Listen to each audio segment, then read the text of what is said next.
Good afternoon, everyone. I'd like to welcome you to the University of Maryland Medical System's Let's Talk About Health Community Conversation series. As Connie said, I'm Donna Jacobs, and I'm really very pleased to moderate today's conversation. Our series, Let's Talk About Health, is designed to do essentially three things: increase community awareness about important health issues, provide people with the tools and resources that they may need to maintain or improve their health or that of their family members, and improve conversations between patients and medical providers. As we know, sometimes when you have a medical visit, it may seem complicated, the information may be complicated, and if you are stressed, it may be hard to retain it. So today's topic, as Connie said, is healthy aging. And we have joining us today Dr. Mark Saba.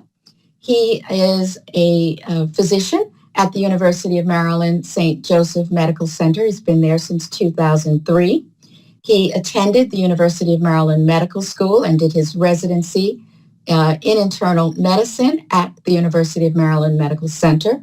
He's board certified in internal medicine and has a second certification in lifestyle medicine from the American College of Lifestyle Medicine.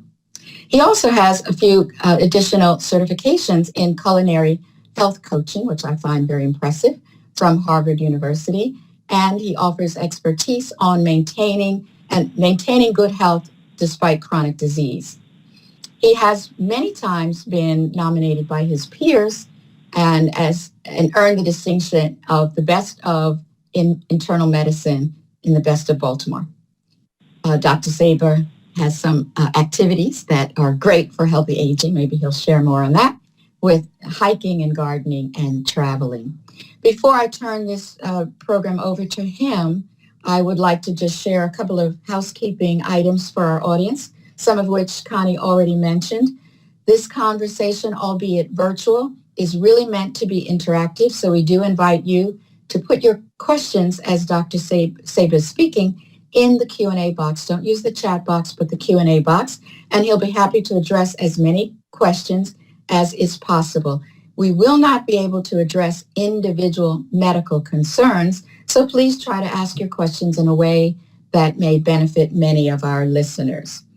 This program will be available to you on the video in a couple of days, as well as his slides. You can come back to that. And again, it is being recorded. We try to frame, or we do frame actually, these sessions in the Ask Me 3 format. And you see the template here. It's essentially just 3 questions that we suggest you hold on to. And they are useful when you're talking to a medical provider, be they be a doctor, a nurse, a pharmacist, or any other healthcare provider. And it's just 3 things. And as Dr. Saba is speaking, he will give you examples of how to frame questions that you may have and the information that you may have in a way that will be useful to you. So the questions are: what is my main problem? What do I need to do about it? And why is it important that I do this? And again, these will help you provide context for your conversations and the information that you may get. They will help you improve the conversations that you may have with the provider, and they may also really help you remember the information or the advice that you've been given by a provider. And with that, Dr. Saba, I'm very happy to turn this program over to you. I'm very pleased that you're here to speak with us today. Great. Thank you so much, Donna. I'm excited to be here today. And I'm excited to share some of my insights that I've learned over 20 years of practice as a physician, and also with the additional humility which comes with being an aging human myself, as my daughters will frequently remind me. The goal of my talk is really just to talk and go over the benefits and methods to age in a healthy way, and how to put more life in your years and more years in your life. This photo here is a photo of my mom's. It's a vibrant Vietnamese couple, and it really got me sort of reflecting on ever since I've been in practice, when I saw a healthy older patient come in, I always wondered what is it that makes these patients, why are they doing so well? And early in my career, I would always say, gosh, these patients have just great genetics and they're just born that way. And man, I wish, that's 1 in 1,000. I wish we could all be like that. But the neat thing is, over many years in practice, what I realize is it's really the exact opposite. And so most of my patients that are high functioning in their 70s and 80s and older, I find they have, and having taken care of their family members as well, I find they have average genetics, not bad, not great, but they get what they put in. And patients with healthy lifestyles, and we'll go through that today, actually can live a long time and function amazingly well. I have lots of 80 plus year olds that function better than many of my 50-year-olds. So that concept has really changed how I practice. And modern science really supports that notion. What we find, and I won't get into it so much today, but we find that healthy lifestyle can actually even modify the genetics as well. And so lifestyle matters is the essence of my chat. We're gonna look at some cultures today. I'm gonna that are doing it well and doing it better than most. And the point of this is these cultures, they don't live longer with disease; they live longer without disease, which makes their studying them so fascinating. And my hope is, as you listen to me today, that you'll be curious about maybe an area or two in your own life related to health that you might be interested in improving. Be curious, be open-minded. I think we can all optimize our health habits no matter where we start. And I've taken many patients through this journey, and I'm confident that you can be successful too. Let's start with kind of where am I now, where am I willing to move, and then at the end of the talk, I'll get into some strategies of how to actually accomplish some of those wishes, okay? So, next slide. This is what I do briefly. It's called lifestyle medicine, addressing the root cause of disease with evidence-based therapies and lifestyle behaviors such as diet, exercise, sleep, avoidance of risky substances, social connectivity, and stress management. It is aimed at treating, again, the root cause of disease. It's not a one-size-fits-all approach. So again, core to this philosophy is meet people where they're at. And whether it's diet or exercise, we want to make gradual changes that are enjoyable, that are sustainable, that reduce our risk of chronic disease. And oh, by the way, we return to our normal weight. So this is not just a weight loss plan. This is a health plan. And as I tell, again, my patients, yes, you can have it all. It doesn't have to be just weight loss. So that's my goal. Health is paramount. So using the Ask Me 3, this is a typical, problem a patient would come to me about. I'll read it out loud. My father developed type 2 diabetes and heart disease in his late 60s, and my mother developed dementia. I'm really worried about getting both as I get older. So that's the problem. What do I need to do? We're going to spend the rest of this talk going through those strategies, so I'll get to that. And why is it important for me to do this? Well, we can look at that at several levels. Number one, the concerns the patient has as it relates to heart disease and diabetes and dementia. In terms of societal costs, heart disease and diabetes account for the majority of all healthcare costs in the U.S. And heart disease is the number one cause of death in the U.S. Alzheimer's dementia is the number one cause of dementia. And by the way, the number two cause of death in the U.S., chronic lung disease, is almost entirely related to smoking, which is probably no surprise. We're living longer with more chronic medical conditions. And again, as we look at why is it important, quality of life, the goal is how do we live longer and delay the onset of chronic disease? How can we slow it, stall it, or if we're lucky, even reverse it? And number three, it's mostly preventable. Now, this quote here is from Dr. Michael Greger, and he's paraphrasing a World Health Organization study on 190 countries about the cause of death. And basically what we find is that what people eat or fail to eat is the leading cause of death in the world. And so I'm going to read just sort of the bold print here, but the truth is that adhering to just four simple healthy lifestyle factors can have a strong impact on prevention of chronic disease. So not smoking, not being obese, getting a half hour of exercise a day, and eating healthier, defined as really a plant-based diet, so fruits, veggies, whole grains, less meat. And basically, if we could start over, that would wipe out 90% of your risk of developing diabetes, 80% of your risk of having a heart attack, cut your risk of stroke in half, and reduce your overall cancer rate by more than a third. That's mind-boggling, and that's it's inspiring to think that we have that much control over our health.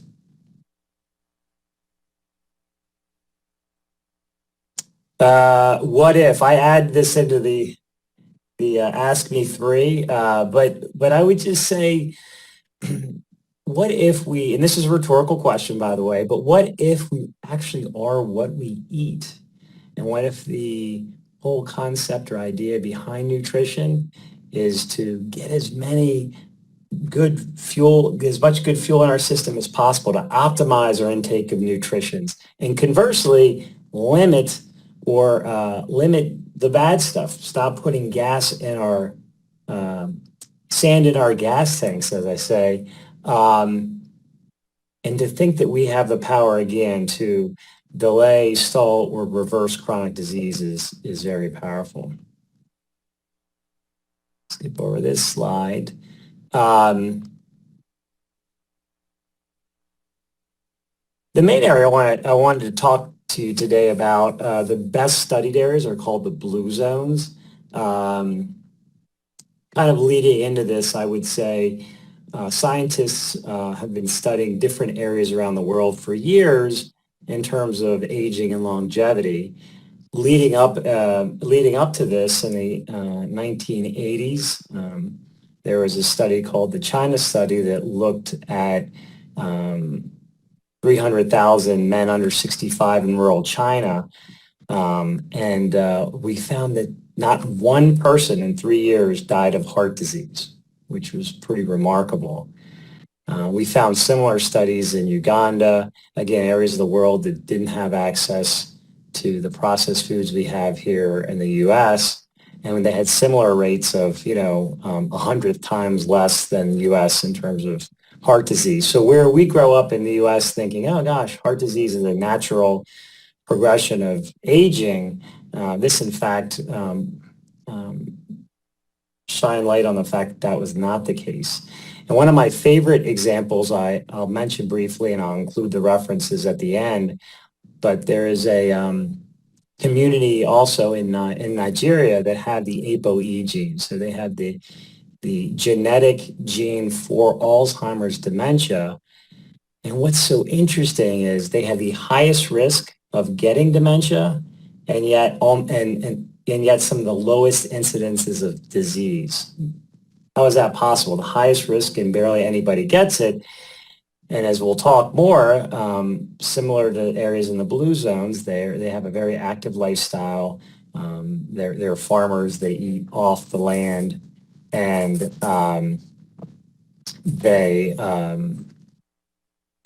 and that's powerful. Lifestyle is pretty powerful for them. So the blue zones, scientists were studying aging longevity, and they found 5 areas in the world that really excelled. Nicoya, Costa Rica, Sardinia, Italy, Icaria, Greece, Okinawa, Japan, and Loma Linda, California, where there's a population of Seventh-day Adventists.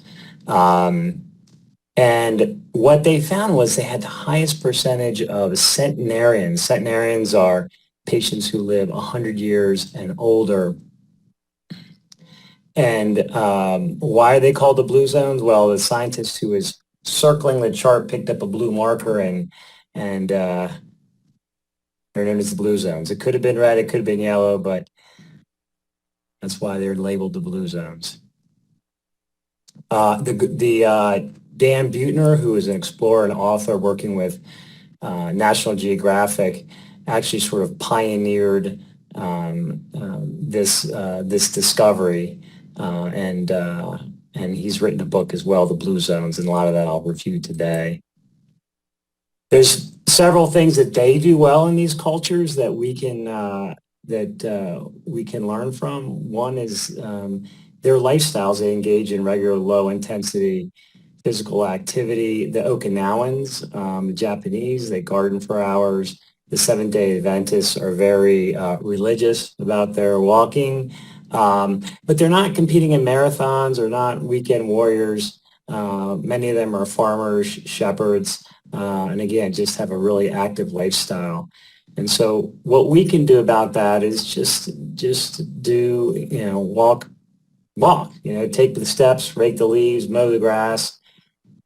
Do the activities that you enjoy, though. It doesn't need to be, gym. It can be, again, outside in the garden. There's something valuable about moving in a natural way that you can't always duplicate in the gym. And so here's some ideas, but basically do it with someone you like. Again, gardening will keep coming up as a very powerful physically and for functionality. Always have fun and balance. I think we've had a talk here previous on balance and the importance of that. But yoga class, Tai Chi, balance is really a survival skill. So patients who are 75 and older who have a fall and a fracture have the same bad outcome as having a heart attack. So this is really critical stuff. For that. Lesson 2, we can learn from them. All these cultures eat what's in their gardens. And so Sardinians eat bread, again, but different than bread in the U.S., this bread is not very processed, meaning it has 3 ingredients. It has, whole grains or flour, water, and yeast. That's it. And so the Okinawans eat a lot of the sweet potatoes and tofu, and Nicoyans eat a lot of maize or corn tortillas. Some of the cultures, like in Sardinia and Greece, eat more fish in their diet, and so more of what we would associate with a Mediterranean diet.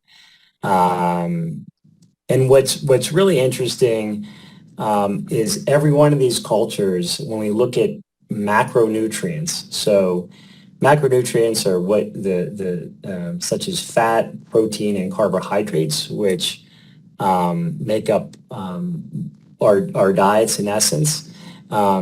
Where here in the U.S., I find patients are very protein oriented. The interesting thing about these cultures is every single one of them, the predominant macronutrient is carbohydrates. So they eat more carbs by the calorie than any other. And again, they live to, they have the highest percentage of 100-year-olds, which tells you something. Carbs are unprocessed, natural carbs. Foods eaten in their whole form are healthy. Here's a few strategies to share with you, just, increasing your vegetables with meals. Limit intake of meat to once or twice a week. Again, this is a great opportunity where you can throw a can of chickpeas on a salad instead of chicken or steak to really improve the health of what you're eating. Make eating food easy. Fruits and vegetables on the countertop.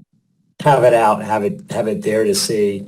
Make it easy for yourself. Beans are cheap. Lentils, beans are cheap. Beans are healthy. And beans can be made and frozen, so they can always be ready for meals. So, and nuts seem to be a common theme as well. Again, with nuts, I would recommend unsalted nuts, but nuts appear to have a lot of health benefits. Lesson 3, this is from the Okinawans, Hara Hachi Bu, and this means eat until you're 80% full. And so, in essence, it's a little bit of caloric restriction, but what they really physiologically, I think what they've keyed in on is it probably takes 15 or 20 minutes for our stomachs to tell our brains we're full. And so by eating slowly, eating until they are satiated but not full, and waiting a little longer, they end up cutting out that extra 20% of calories. And in my experience with most patients that are frustrated about perhaps not being able to lose weight, it's not that they're doing a lot wrong, it's the 20%. And so next time you eat, ask yourself, what prevents me from eating 20% less? And I think you'll find that if you eat slowly, if you concentrate on the texture and the flavor of foods, and I'll give you some more tips shortly, that you can really cut out that 20%.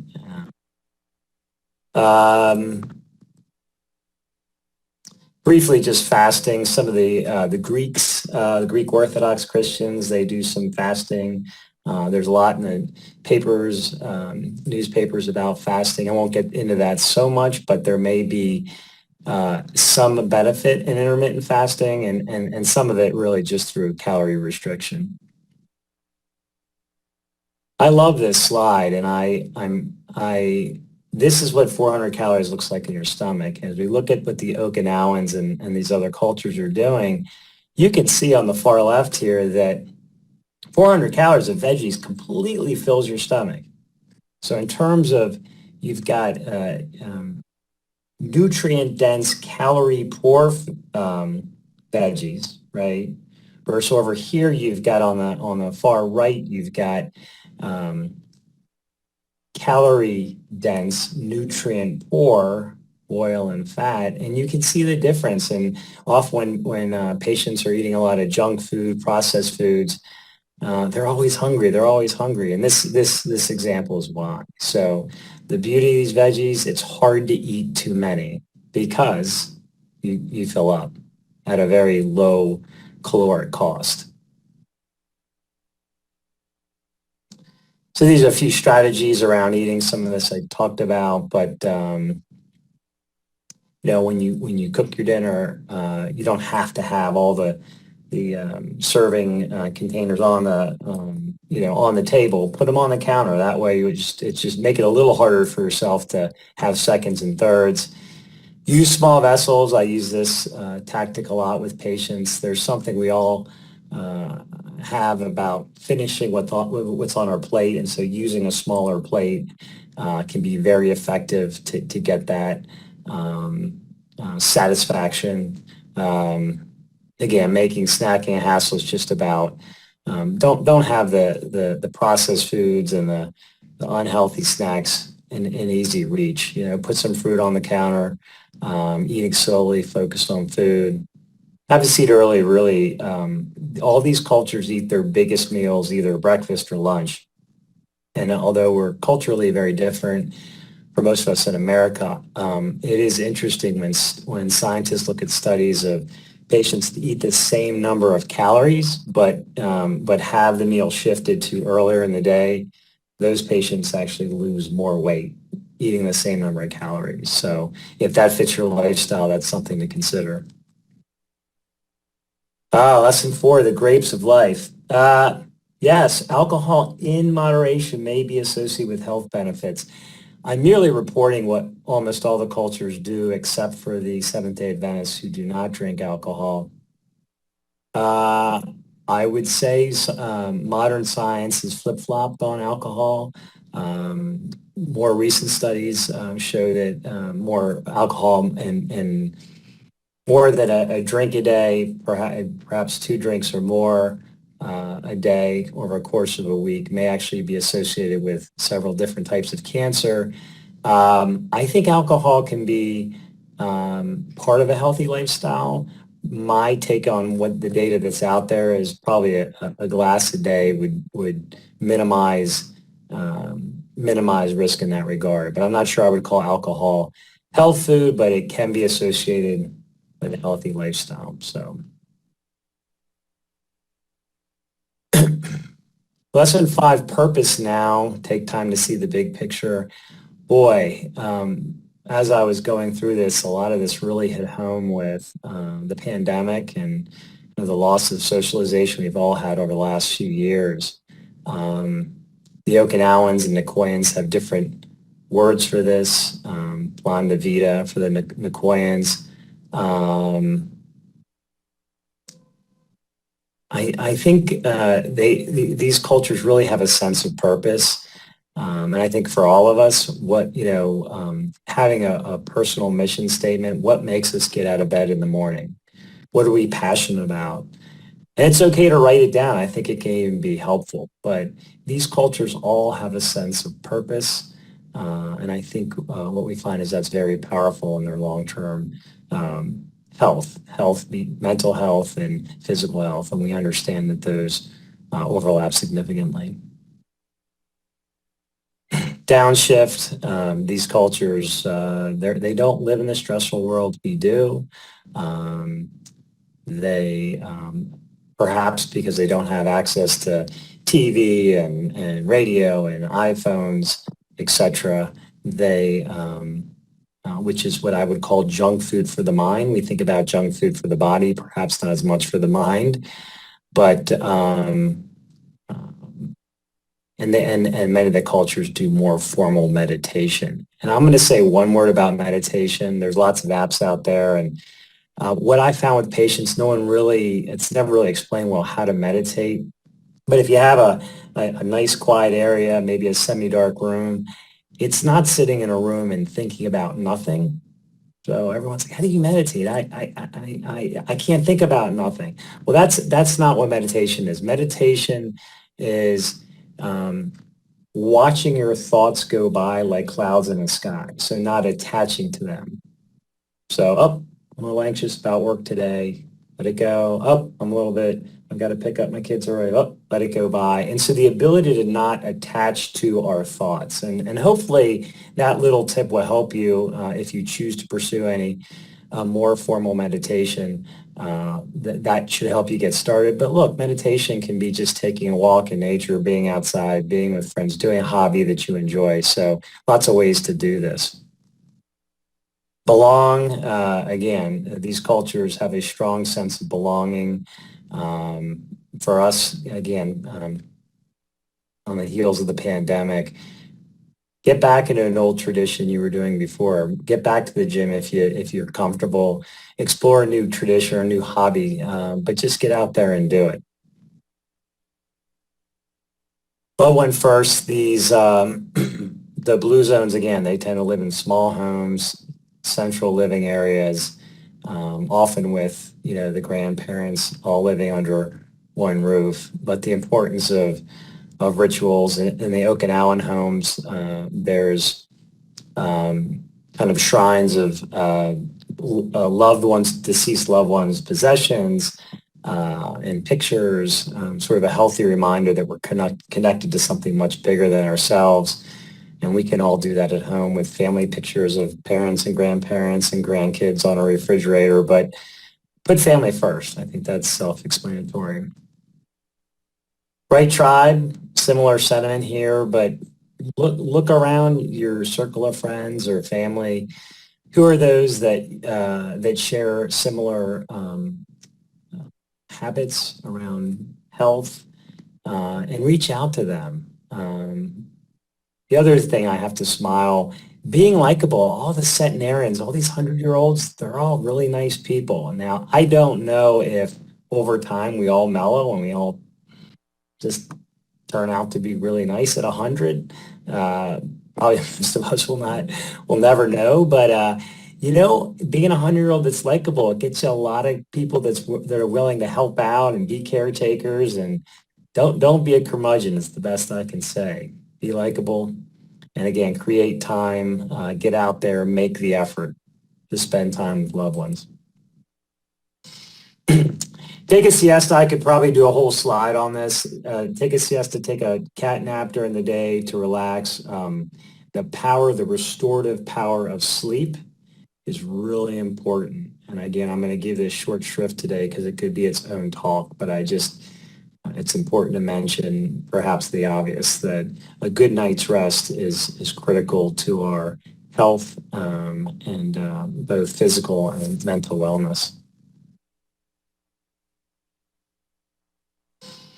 Gosh, where to begin? It's a little bit intimidating when you see for us non-blues owners how how can we what can we do? Gosh, they're doing everything right, and I'll remind you, none of these cultures have access really, besides Loma in Loma Linda, access to medical technology.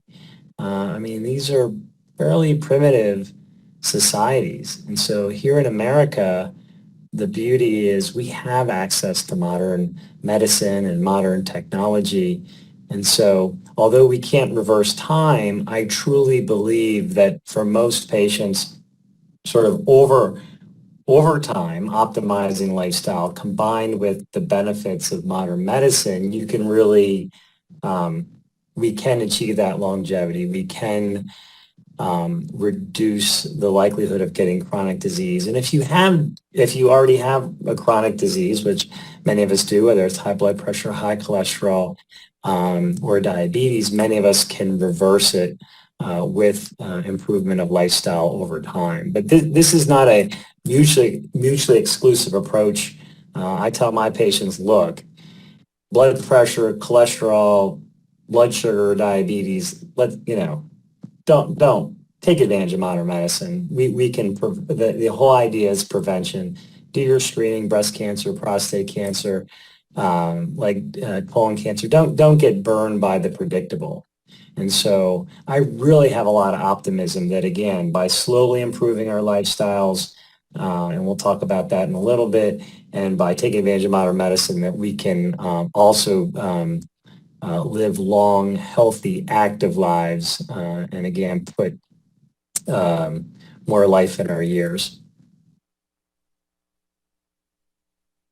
I'm going to talk a little bit here at the end about just healthy lifestyle habits. I talk about habits a lot, and I could hopefully at some point do another talk just on the power of habits. But I'd like to just say, number one, what is a habit? It's a routine that's repeated regularly, and it tends to occur subconsciously, so you don't think about it. I wake up, I brush my teeth, I take a shower. There's no friction. It just happens. And so it's interesting when we look at changing habits, it may surprise you that being motivated is not necessary to change a habit. So if we're looking at health habits, what's more important is willpower. And I'm going to show you an example why that's different. Most of my patient encounters for years would end with, Doc, I know what I need to do. I just need to do it. I'd say, okay, well, I'll see you in a year. And we keep having the same discussion year to year to year. And so over time, I started reading more on how to change habits. And willpower means I'm not motivated, but I'll ask a patient, hey, can you walk for 10 minutes twice a week? I can do that. And I say, you can do that 90, 100% of the time. I can do that. And now sometimes patients will say, no, I could do five days a week for an hour. And I say, no, you can do that. But in terms of building a habit, you want to be 100%, you want to do it 100% of the time. So if you commit to twice a week for 10 minutes, you can do 3 or 4 times a week.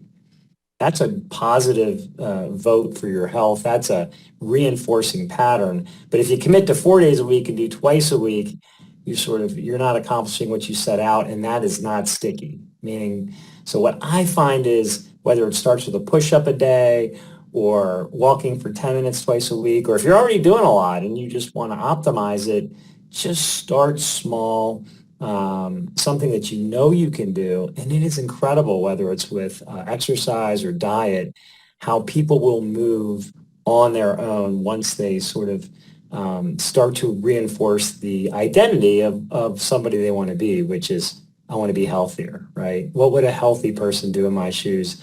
It's very powerful. Start small and grow big. And then this is a more smart. It's called SMART goals. This is a very specific format for thinking about habits. Be specific.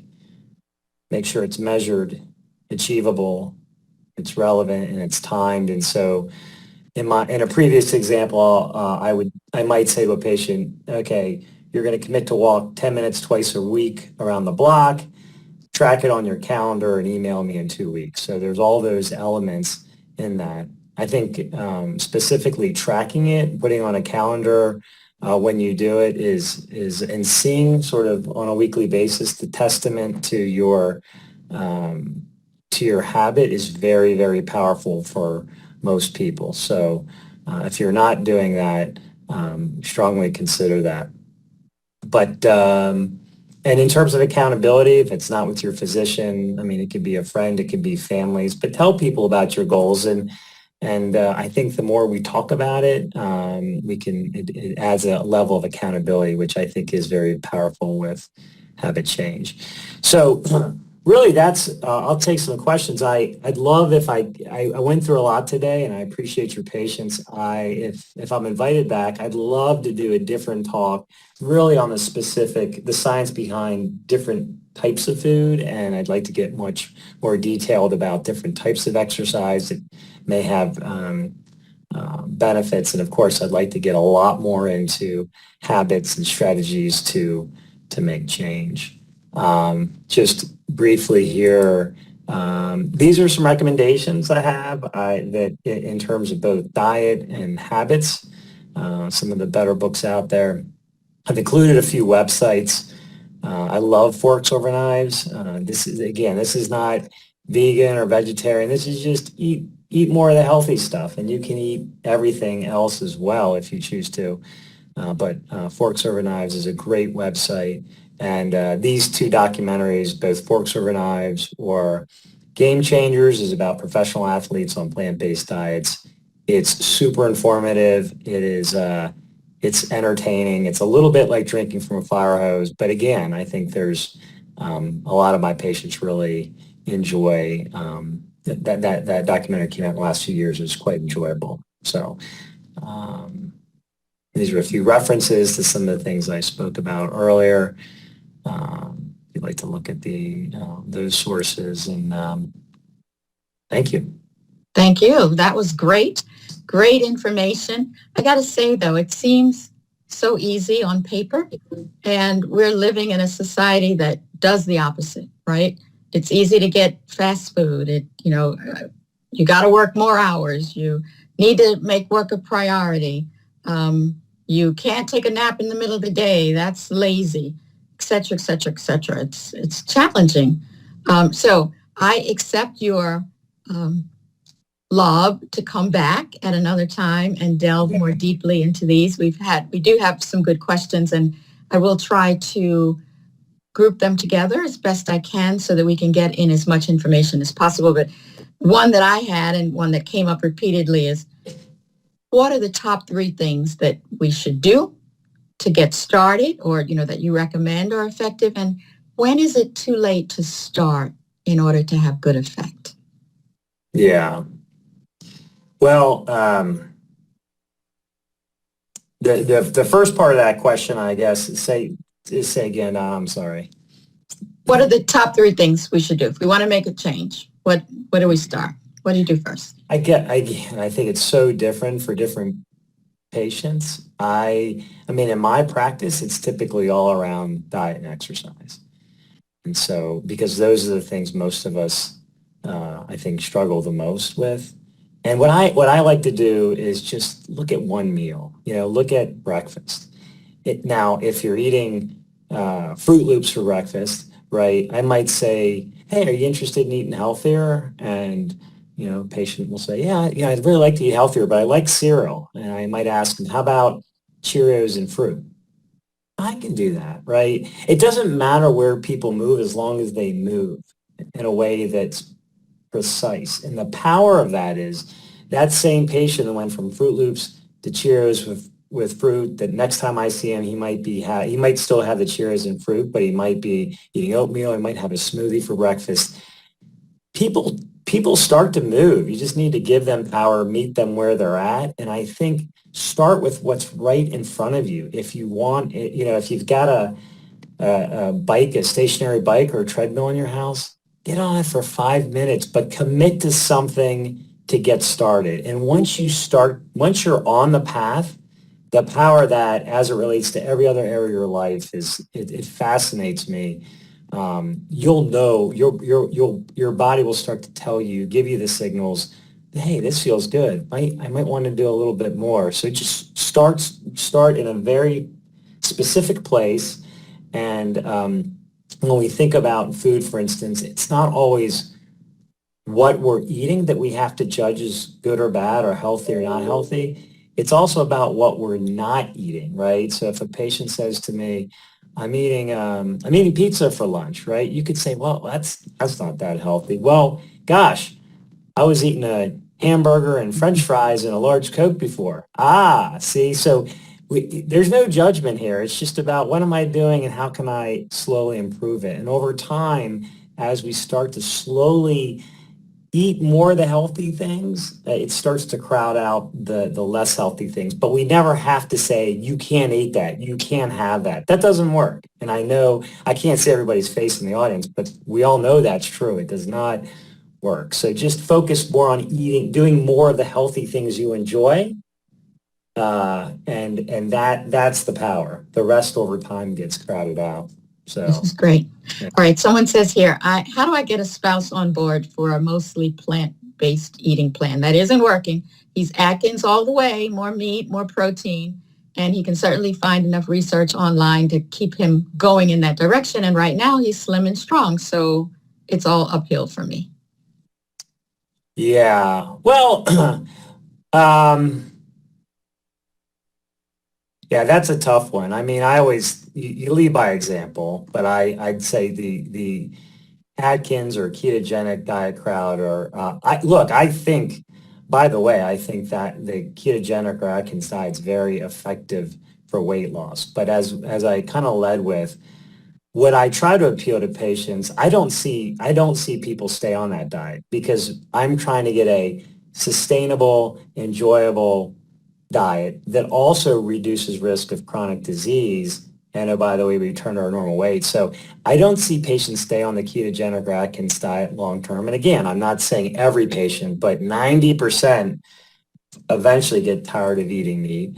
And two, I think we don't have long-term data on those diets as it relates to heart health, et cetera. So in many patients who are on a higher saturated or unhealthy fat diet, their cholesterol profiles go through the roof, et cetera. On the other hand, an Atkins diet is probably healthier than the standard American diet. So for some patients, we might say, hey, it's not ideal, but it's better than the standard American diet. So is it optimal?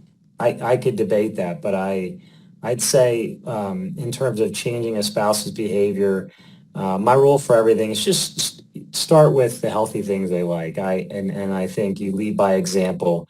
It's not to say every diet's right for every patient. So I think, but is it sustainable? Does it reduce risk of chronic disease? I mean, I think you have to answer those questions. Since we started with Atkins here, there was another question from someone that says, what's the thought process behind limiting meat to twice a week? Maybe you can just expound upon why that would be deemed, why doing more than that might be deemed negative. Yeah. All the studies that look at meat, the challenge is that we can't really account for the quality of meat that people eat. None of the studies really can account for that. We just look at meat consumption. And I think most of us don't have access to the healthiest meat. So traditionally, for instance, and in these blue zones, we're eating pasture, grass-fed animals or wild game, which are very, very low in saturated or unhealthy fats. Most of the meat that we have access to in our culture is factory raised, and so and they are very high in saturated fats. So chickens today are twice the size of chickens 50 years ago. I mean, I eat chicken. I'm not saying don't eat it. I'm just saying it's a very different animal product than what we historically would get. So I think the other thing about meat is, again, not that it's not bad in moderation at all, but if we're looking to optimize nutrients, meat has protein and fat. And again, I would challenge my patients in a fun way. You've never seen an American with a protein deficiency. It doesn't happen. I mean, so if we're just saying in the optimal sense, hey, now if I eat, fruits and vegetables and beans, I'm getting protein, but instead of the saturated unhealthy fats, I'm actually optimizing nutrients. And that's, to me, it's just a chance to get antioxidants, to get the phytonutrients, the cancer-fighting compounds that we find in a plant-based diet. So it doesn't have to be all or none, but I think generally for those two reasons, that's why we limit meat. Okay. A couple of questions about nuts, the recommended nuts for their health value. And someone said, is there a better nut? Is one nut better than others? And then there's another question about people who have nut allergies. So what do we do? The nut allergies, I don't have an answer for that. Please stay away from nuts. But so nuts are a healthy source of of unsaturated fats. So not all fats are bad. Again, fats in meats are saturated, or which are tied more into heart disease and inflammation. But unsaturated fats we find in nuts and things like avocados, for instance, and in moderation, those are considered good brain food. So, in the blue zones, interestingly, they eat all different types of nuts.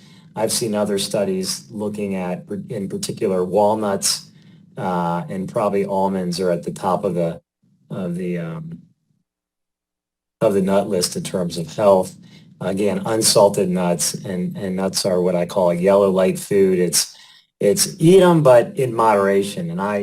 So it's sort of a palmful is probably a good idea. I struggle with nuts. If I have a big bag open, then it's hard for me to control the quantity. So know yourself, know your kryptonite, as I said. Is there a difference between periodic fasting and intermittent fasting? And if so, what is that? That's a topic in itself. I mean, I would say there are intermittent fasting that during the course of any given day that for instance, you don't eat for 16 hours and you fast for 16 hours and you eat over an 8-hour period. And there's periodic fasting, which might include not eating for a day or 2 days or 3 days. And so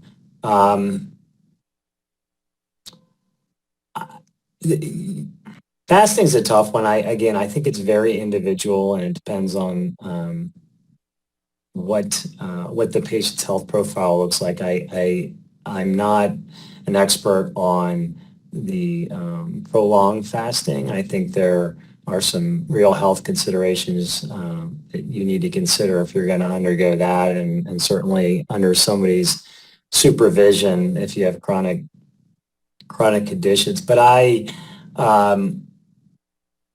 always get a quality of calories is the most. So quality of what we're eating is important. Then it goes to quantity, and then perhaps timing I find to be the least interesting. I think if you're already nailing quality and you've already, nailing quantity and you want to explore fasting, I think intermittent fasting, which is more of a 8 hours on, 16 off. It makes sense for a variety of factors, mostly just, I think, caloric restriction, but make sure it fits with your lifestyle as well. If you're going to a party and, I can't eat because this is my fasting time, maybe it doesn't make sense for you.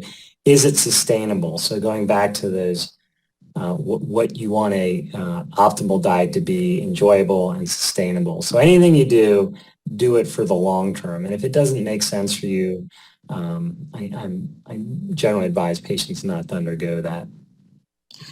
Back on the nut topic, someone said dental issues also interfere with eating nuts. So I appreciate that. I have 3 questions here that remind me very much of which of these things is not like the other, those little games. So let's see if we can just do these quickly. One is, do you believe that diet pills work? Work for what's really the question, right? The appetite suppressants work short term, but I've never had anyone with sustained benefit. Again, not one size fits all, but my experience over many, many years, and I've prescribed diet pills in the past, I've just never seen them. I've never had sustained success for 99% of my patients with them. So do they work for short-term weight loss? Yes. Do they work for long-term health? In my experience, no. Okay. Next one. Is a fat diet a healthy approach? I know your answer on that one. Yeah. I mean, again, I would say it depends on the type of fat. So if it's more unsaturated fats or healthier plant-based fats, it might be healthier than a standard American diet. Is it an optimal diet for health long term? I have not seen, with perhaps 1 or 2 exceptions, cultures that have had that diet outside of perhaps Eskimos that have a higher fat diet that have met all the conditions of in terms of longevity and quality of life. So to me, it's probably not. Okay. Last one of those 3, are Fiber One bars good for you? Yeah. So again, Fiber One bars, is it better? It depends what you were eating before you had the Fiber One bar. So probably Fiber One bars are reasonable. And so I ate Fiber One or another brand of bar for lunch for 5 years. It was better than me going to the cafeteria and eating pizza or being hungry and picking something unhealthy. And as I got to a better place, I was like, oh, I'll actually make some lentils for the week on Sunday and mix it with hummus so Fiber One bars are A-okay. I think there's nothing wrong with them, and they're probably a healthier snack than what most people are eating. Perhaps a movement to a fruit might be even a healthier option as well. But great. And as it's always the case, people start sending questions in right as we're about to wrap up. So I'm going to ask one more, and then I'll talk to the audience just generally. So regarding fruits and vegetables, we hear that organic is best, though we live in a society where we can't always be certain what the FDA's definition of organic really is, or what claims to be organic truly is. How important is it to stick with organic? yeah, that's a good question. I think you're right. Food labeling, again, a whole other discussion, very complicated. You can do your best, but unless you're buying it directly and the person you're buying it from, you never really know. I think when we look at longevity, I just say eat fruits, eat vegetables. If you can get organic, if you can afford organic, by all means get it. But I think if you're at the point that everything else in your lifestyle is healthy and you're down to organic or inorganic, boy, you're a blue zoner, But for most of us, just eat the good stuff. Eat the fruit. If you can get organic, great. If you can't, you're still doing, you're still top tier. So that's a good that's a good And problem. I got to say, I'm happy to hear that answer. And then Yeah, it's a good there's one problem that to have. popped into. What about fish? Should we be limiting? Yeah, well, I'm sorry if I didn't mention. Yeah, no, I think most diets now, if you eat meat, that fish is probably in general, a cleaner source of protein without all the saturated fats of most other meat that you can get. So Again, you could say fish has X, Y, or Z issues with it, and I understand that. But in general, protein without saturated fats, fish is probably in most cases a better choice than meat. And in the blue zone cultures, I think there's, especially in the more Mediterranean areas, Costa Rica, Greece, and Sardinia, that there is a lot of fish that's eaten, typically smaller fish like sardines and anchovies. Mhm. All right. Well, thank you for this. This has been terrific, and we will have you back to expound upon some of what you've discussed. Let me remind many, and then perhaps some came in late, that this session has been recorded, and you will be able to, I can have that next slide is probably up. You will be able to go online and see this in a couple of days, as well as the PowerPoint that Dr. Saba shared. You will also be able to see any of the sessions that we've done in the past, and I won't read them, but they're listed there for you. These slides will be up and the video in about 48 hours at the website that you see there, www.umms.org/let's talk. And the next slide will tell you what our topic is for next month. It's on anti-vaping. Vaping becoming a, unfortunate popular thing these days as people talk about not smoking and others don't understand the difference between the two. So that, as per usual, the third Wednesday in the month, which will be June 15th, we'll have a session on anti-vaping. And it will be a slightly different format that I think you will all enjoy. So, Dr. Saber, let me say thank you for myself and on behalf of the many who were online here with us. And there's a comment that just came in that says, thanks, great presentation. Thank you. Just wanted to say thank you. Very important information. So those are popping in.